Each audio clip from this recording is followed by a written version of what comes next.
ગુજરાતમાં છેલ્લા ઘણા સમયથી રાજકીય ગરમાવો ચાલી રહ્યો છે। ખાસ કરીને આમ આદમી પાર્ટીના જે ગોપાલ ઇટાલિયા છે તે વિસાવદર જીત્યા હતા એ બાદ ક્યાંક ને ક્યાંક ઘણા બધા લોકો અત્યારે હાલ ધીરે ધીરે આપમાં જોડાઈ રહ્યા છે અને એ જ સમયનું સૌથી ચર્ચાતું નામ એટલે કે જવાહર ચાવડા। ત્યારે અત્યારે હાલ વધુ એક રાજકીય ભૂકંપ આવ્યો છે। જૂનાગઢમાં ખાસ કરીને જવાહર ચાવડાના જેટલા પણ ટેકેદારો છે એ લોકો હવે ધીરે ધીરે આમ આદમી પાર્ટીમાં જોડાઈ રહ્યા છે। વિગતે ચર્ચા કરીશું સમગ્ર વિષયની। તેની સાથે ગોપાલ ઇટાલિયાનું જે નિવેદન સામે આવ્યું છે એને પણ સાંભળીશું। નમસ્કાર, હું હંસિની અને તમે જોઈ રહ્યા છો નિર્ભય ન્યૂઝ। આમ આદમી પાર્ટીની અત્યારે હાલ દરેક જગ્યાએ જનસભાઓ થઈ રહી છે અને આ જ જનસભાની અંદર ઘણા બધા લોકો એવા પણ છે કે જે લોકો પોતાની પાર્ટીથી નારાજ હોય એટલે બીજી પાર્ટીમાં જોડાતા હોય છે। ત્યારે હવે ભાજપથી નારાજ જવાહર ચાવડા જે છેલ્લા કેટલાય સમયથી ચર્ચામાં છે, પરંતુ હવે આ જ જવાહર ચાવડાના ટેકેદારો માણાવદરમાં આમ આદમી પાર્ટીમાં જોડાયા છે। વિગતે ચર્ચા કરવામાં આવે સમગ્ર વિષયની તો ખાસ કરીને વિસાવદરના ધારાસભ્ય ગોપાલ ઇટાલિયા દ્વારા એક સભાનું આયોજન કરવામાં આવ્યું હતું ને આ જ સભાની અંદર ઘણા બધા લોકો છે જે લોકો જવાહર ચાવડાના સમર્થકો છે એ દરેક લોકો આમ આદમી પાર્ટીમાં જોડાયા છે અને જ્યારથી તે લોકો આમ આદમી પાર્ટીમાં જોડાયા છે ત્યારથી જ ક્યાંક ને ક્યાંક રાજકારણમાં ખળભળાટ મચી ગયો છે। જૂનાગઢ જિલ્લા પંચાયત ભાજપના સભ્ય જીવાલાલ આપનો ખેસ પહેર્યો છે એવી પણ વિગતો સામે આવી રહી છે। ખાસ કરીને માણાવદરની અંદર ધારાસભ્ય ગોપાલ ઇટાલિયા અને હેમંત ખવાની સભા હતી અને આ જ દરેક લોકોએ સરપંચો અને આગેવાનોને પણ ક્યાંક ખેસ પહેરાવ્યો હતો અને જવાહર ચાવડા અને ગોપાલ ઇટાલિયાના રાજકીય સંબંધો છે તે હવે ક્યાંક ચર્ચામાં આવ્યા છે અને ગોપાલ ઇટાલિયાના જીતની પાછળ જવાહર ચાવડા મુખ્ય ચહેરો હતા એવી પણ ક્યાંક ને ક્યાંક જે તે સમયે વિસાવદરની ચૂંટણી જીત્યા બાદ વિગતો સામે આવી હતી અને હવે પૂર્વ મંત્રીના ખાસ ટેકેદારો આપમાં જોડાતા ચાવડાના ભાજપ પ્રત્યે નારાજગી અંગે અનેક એવી અટકળો છે તે વહેતી થઈ ગઈ છે અને આગામી દિવસોમાં ચાવડા પણ આપમાં જોડાઈ શકે છે એવી શક્યતાઓએ અત્યારે હાલ વેગ પકડ્યું છે। એટલે જે પ્રમાણે અત્યારે હાલ ગુજરાત જોડો અભિયાન અંતર્ગત આમ આદમી પાર્ટી દ્વારા સભાનું આયોજન કરવામાં આવતું હોય છે એમાં જ અત્યારે હાલ લોકો છે તે ધીરે ધીરે આમ આદમી પાર્ટીમાં જોડાઈ રહ્યા છે અને ખાસ કરીને જ્યારથી જવાહર ચાવડાનું નામ સામે આવ્યું છે અને એ જ વાતને લઈને જ્યારે જવાહર ચાવડા છે એમને લઈને પણ ઘણી બધી વખત પૂછવામાં આવતું હોય છે કે શું ખરેખર તેઓ ભાજપથી નારાજ છે, તેઓ પક્ષ પલટો કરવામાં આવતા હોય છે, ત્યારે તેમના દ્વારા આ વિષયને લઈને હજી સુધી કોઈ પણ એવી પ્રતિક્રિયા આપવામાં નથી આવી। પરંતુ અત્યારે હાલ માણાવદરની અંદર જે પ્રમાણે આમ આદમી પાર્ટીની સભાઓ ચાલી રહી છે, આમ આદમી પાર્ટી સૌરાષ્ટ્રની અંદર સક્રિય થઈ રહી છે અને જવાહર ચાવડાના સમર્થકો છે એ લોકો અત્યારે હાલ ગોપાલ ઇટાલિયાના સમર્થનમાં આવ્યા છે એટલે કે આમ આદમી પાર્ટીમાં જોડાયા છે। સૌથી પહેલા તો દ્રશ્યો ઉપર નજર કરીએ ને એ બાદ ગોપાલ ઇટાલિયાએ શું કહ્યું સાંભળીએ।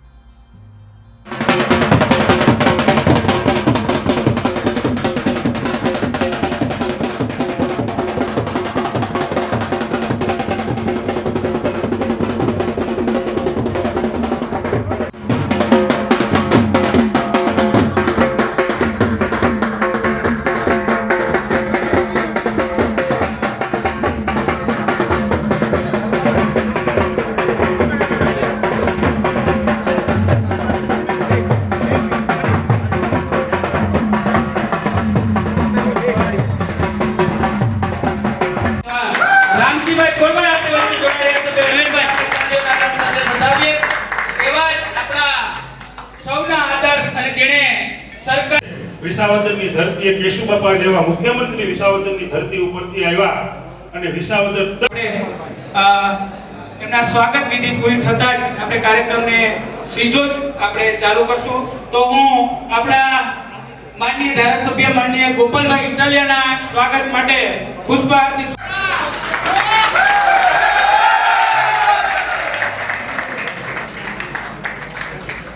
એવા જ ઉભા જો ને ચાલે આપણે સૌ તાળીઓના નાદ સાથે આવનારા ભવિષ્યની અને અરવિંદભાઈ સૈજા માણાવદર શહેર પ્રમુખ અરવિંદભાઈ સૈજાને પ્રશ્ન છે કાયમી પ્રશ્નનું નિરાકરણ થઈ જશે પણ બાકી કાઈ નથી થયું। ખાલી જાડી કટિંગ કરી એમાં પણ મેં જ્યારે અધિકારીઓને ફોન કરીને કીધું કે તમે જાડી કટિંગ 9 કરોડ રૂપિયાનું જીવાભાઈ 9 કરોડ રૂપિયાનું બિલ અત્યાર સુધી અમે જાડી કટિંગ નું આપ્યું છે। અહીંયા બધા બેઠા છે ઓજતના વિસ્તાર। ભારત માતા કી જય, ભારત માતા કી જય। માન્ય ગોપાલભાઈ, હેમંતભાઈ, રાજુભાઈ, પ્રવીણભાઈ, ગોડિયાભાઈ, સાવલિયા સર આમ તો બોલવું ને હિમાલયમાં મોટી બેસવી મારા માટે હકી છે. અને ગોપાલભાઈ આમ તો રસ્તો કરી દીધો મેં આટલી ઊંચી કરવાની નહીં પણ કેટલા ભાટા ખાધા હે મને ખબર હોય એમ. માણાવદરનો કોઈ એવો ચોક નથી કે મેને ઉડાવી પોલીસે માર્યો નથી. આ ભાજપે કરેલું છે એટલે આમાં બેઠા મને ખબર છે બધા રાહત જોઈએ પણ રસ્તો કેળો કરવા વાળો કોઈ જોઈએ ને. કેળો થઈ ગયો હવે લાઈન લાગશે તમે જો આટલું નહીં. માણાવદર ખાતે આમ આદમી પાર્ટી દ્વારા ગુજરાત જોડો અંતર્ગત એક બહુ મોટી ભવ્ય જનસભાનું આયોજન કરવામાં આવ્યું હતું. આમ જોઈએ તો માણાવદરના આમ આદમી પાર્ટીના ઇતિહાસમાં પહેલી વખત આટલી વિશાળ સંખ્યામાં અને એમાંય આટલા બધા ઉત્સાહ અને ઉર્જા સાથે લોકો જોડાયા એ અમારા માટે બહુ ગર્વની ખુશીની બાબત છે. વિશેષ નોંધનીય બાબત એ છે કે માણાવદર પંથકના ખૂબ કદાવર આગેવાન, સામાજિક નેતા, ભાજપમાંથી જિલ્લા પંચાયતના હાલના સભ્ય અને વર્ષોથી જેમણે આ પંથકના લોકોની સેવા કરી છે એવા આદરણીય જીવાભાઈ મારડિયા અને એમની વિશાળ ટીમ આજરોજ આમ આદમી પાર્ટી સાથે જોડાયા છે. એ બદલ મેં એમનું સ્વાગત કરું છું અને આમ આદમી પાર્ટી એમને સહર્ષ સ્વીકારે છે.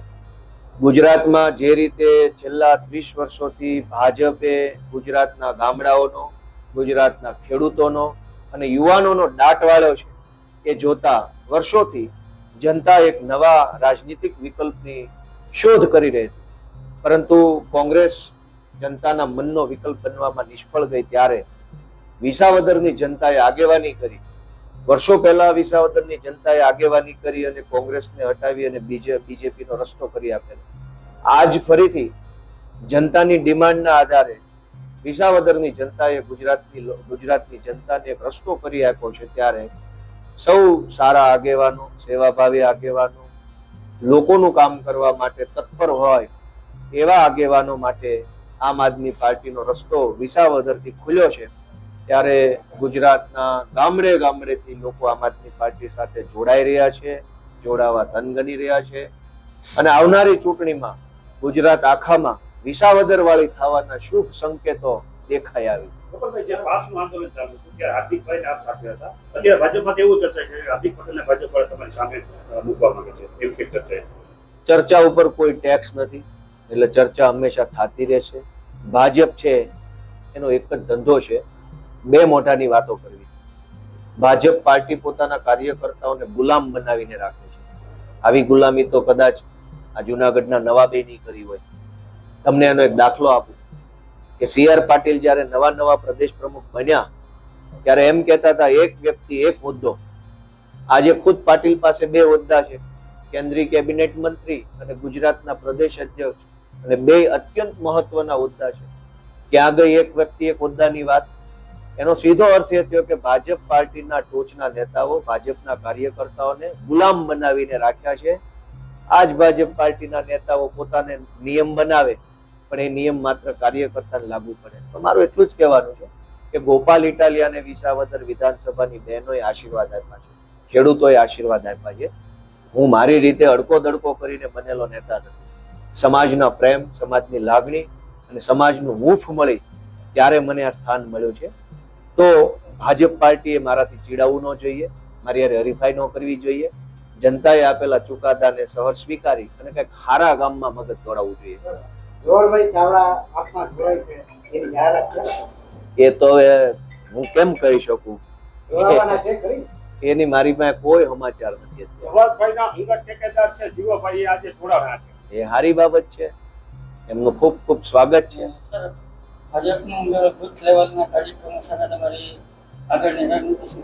બૂથ લેવલના કાર્યકર્તા કઈ નથી, કોન્ટ્રાક્ટ લેવલના, ટેન્ડર લેવલના, કટકી લેવલના કાર્યકર્તા છે. કોઈ વિચારધારા વાળો માણસ, સરકાર બદલાઈ જાય કેટલા બૂથ લેવલ વાળા વચ્ચે ભાજપમાં આપે ભાજપ વાળા આંકડો, કાલ સરકાર નહીં હોય તો આટલા કાર્યકર્તા અડીખમ જેલમાં જવાના ધંધા કર્યા છે. એટલે હવે સમય પાકી ગયો છે, તમારે બહુ લાંબી રાહ નહીં જોવી પડે, એટલું ખમ્યા એટલું નહીં ખમવું પડે. તમે ધરપત રાખો, બહુ સારું થાય.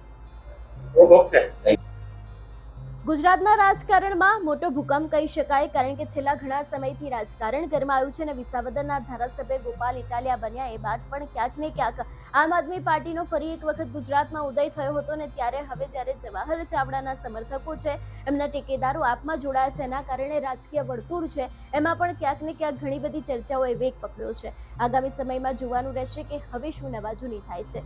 તમારું શું માનવું છે આ વિષયને લઈને અમને કમેન્ટ કરીને ચોક્કસ જણાવજો. તેની સાથે અમારી ચેનલ નિર્ભય ન્યૂઝને લાઇક, શેર અને સબસ્ક્રાઇબ કરવાનું ભૂલશો નહીં. નમસ્કાર.